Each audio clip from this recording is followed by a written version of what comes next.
One who deceives will always find those who allow themselves to be deceived. It is better to be feared than loved, if you cannot be both.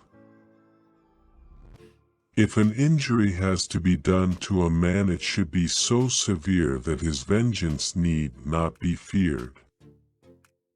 Politics have no relation to morals.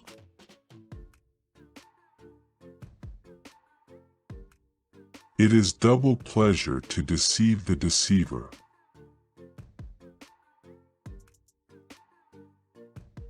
He who wishes to be obeyed must know how to command.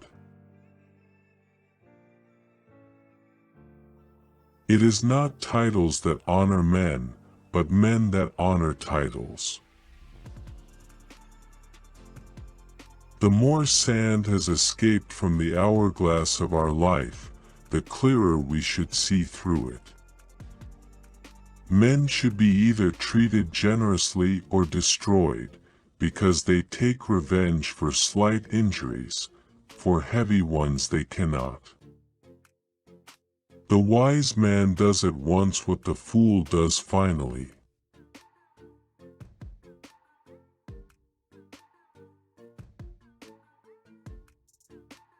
The wise man does at once what the fool does finally.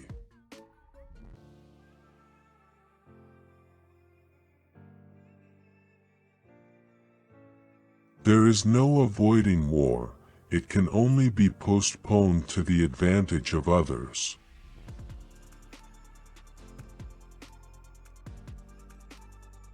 Whosoever desires constant success must change his conduct with the times.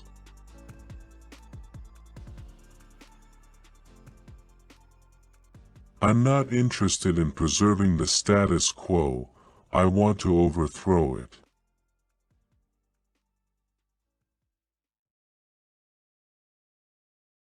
Before all else, be armed.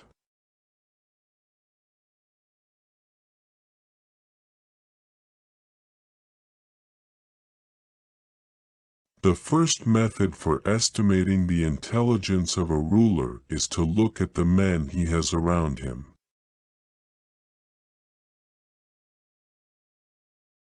Men ought either to be indulged or utterly destroyed, for if you merely offend them they take vengeance, but if you injure them greatly they are unable to retaliate, so that the injury done to a man ought to be such that vengeance cannot be feared.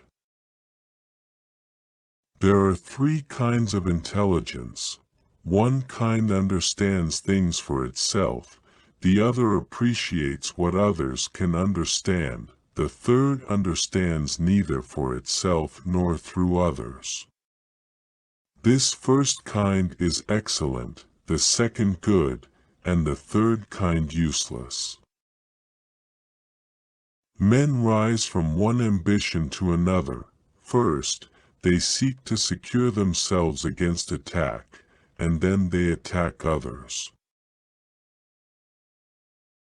The promise given was a necessity of the past. The word broken is a necessity of the present.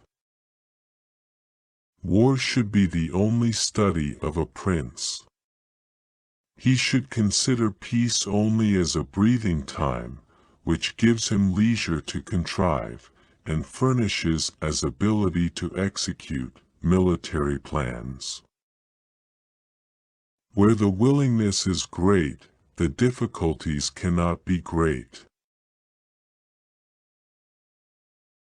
Men are so simple and so much inclined to obey immediate needs that a deceiver will never lack victims for his deceptions.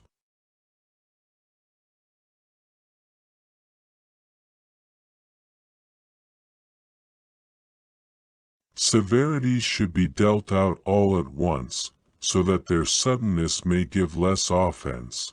Benefits ought to be handed out drop by drop, so that they may be relished the more.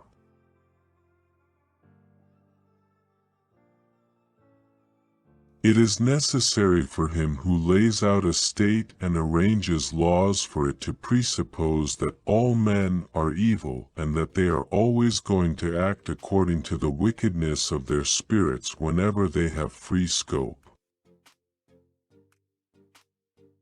The main foundations of every state, new states as well as ancient or composite ones, are good laws and good arms. You cannot have good laws without good arms, and where there are good arms, good laws inevitably follow.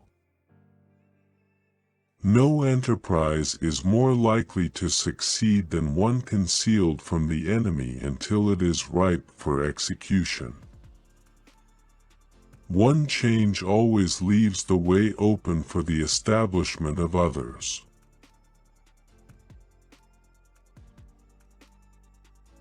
A prince never lacks legitimate reasons to break his promise.